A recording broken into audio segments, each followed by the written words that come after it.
Hey everyone! In the first part of this video I am not giving out too many details on how I painted the helmet of the Farseer, but don't worry because you can check out my other video which is called Painting White Armor, where I am actually painting this helmet. So now that this is out of the way, let's just jump into it. And the first thing before I even start painting this miniature, I prime it with a white primer.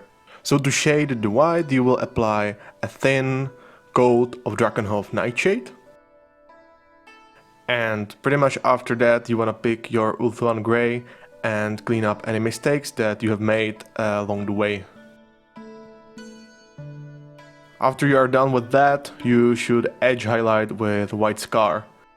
And this is the progress that we've got.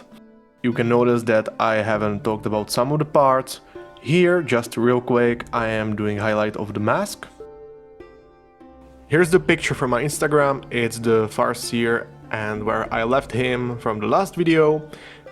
As you will see, the gold and the gem on the forehead is done pretty much the same way as the rest of them. The mask is done with Abaddon Black and highlights of Dark Reaper. There is a little glaze in the middle of the mask with Dark Reaper. The eyes are pretty much made with White Scar and Ahriman Blue. Now here I am applying black to his neck to make a separation. I will base his coat with Corn Red. With a really thin coat, I will apply 2 of them actually right now. Sometimes it takes even more than 2 thin coats.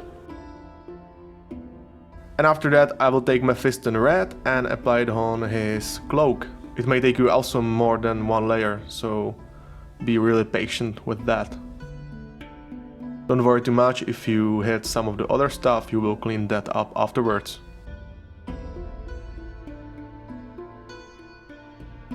Now I'm taking Abaddon Black and I'm applying it under his sleeves to make a shadow. I will apply this black also to his feet and also the handle of his weapon. Also don't forget about this little pack here.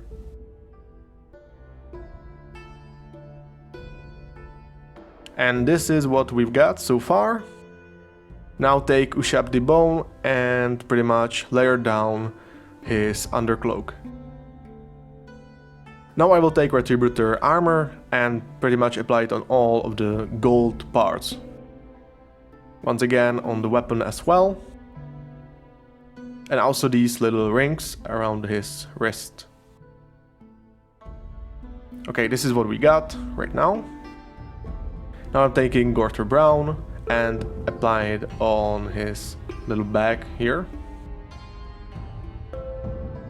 Now it's time to shade with Agrax Earthshade all of the golden parts and also this little bag here.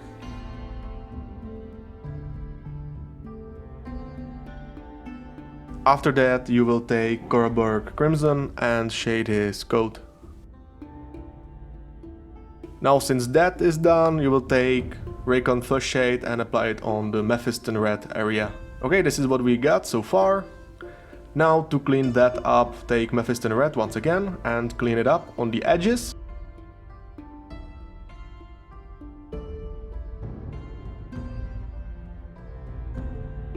Now I will combine orange and Mephiston Red to make additional highlight. And pretty much you want to add more and more highlights until you are pretty much happy with the result. And here I am adding yellow to the mix to make even brighter highlight. And also I want to remind you not to forget about the very edge of your cloak.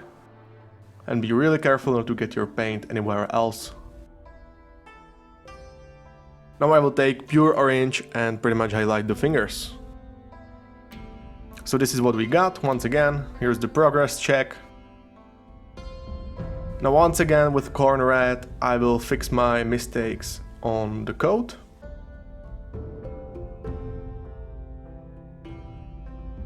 Now I will add white to the mix and pretty much create highlights on elevated area of this coat. And you will add more and more white to the elevated areas. Also water it down quite a lot and use feathering in order to achieve a smooth transition.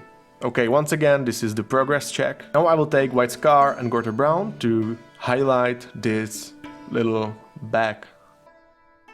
I will take Dark Reaper combo with White Scar and highlight this little pack in front of him, and be really careful not to mess up here, and also don't forget about his weapon. Now I will water down my Dark Reaper and add it to the edges to make a smooth transition, and with Liberator Gold I will highlight all of the golden areas.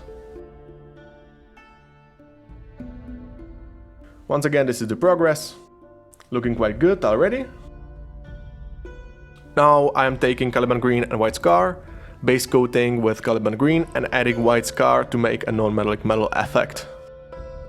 And because non-metallic metal is really time-consuming process, I have actually made a video where I am explaining the whole process, so don't expect me to show you the whole of it right here, but you can check out that video if you want. Here is the first layer.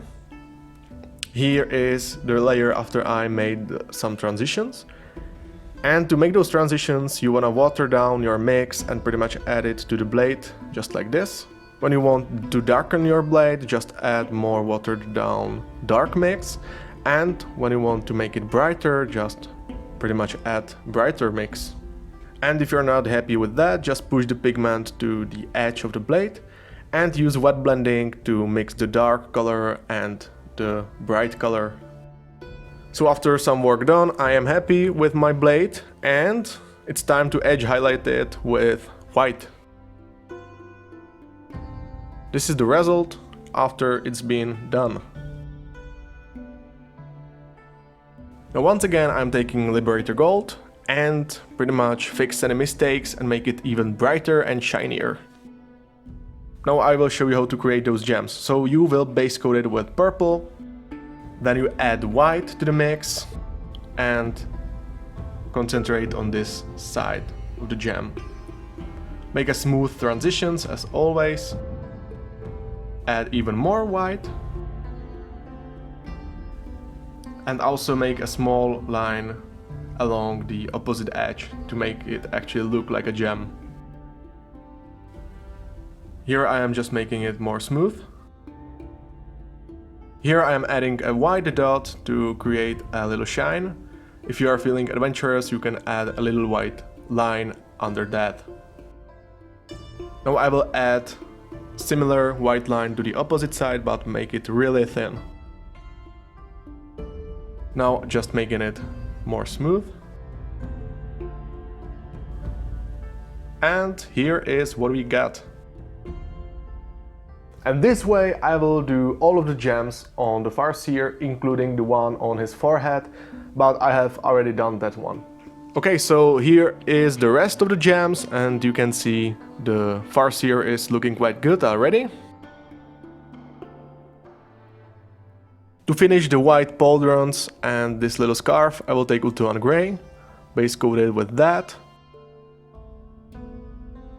Take Drakenhof Nightshade, apply it to your wet palette, and pretty much shade those areas. Now you can clearly see I have made some mistakes, so just correct it with Ultramarine Grey. Okay, here is the progress. Now I will take pure white. I am using White Scar in this case, and just edge highlight it as always. We are almost finished. Now I have decided to add object source lightning effect to his hand, because he is after all casting a psychic power, and I am just using Ahriman blue and adding white to the mix. And pretty much after some effort, this is what we got. The miniature itself of the Farseer is now finished, but what is left to do is his base. To finish this model, I will take Abaddon Black and apply it on the edge of the base.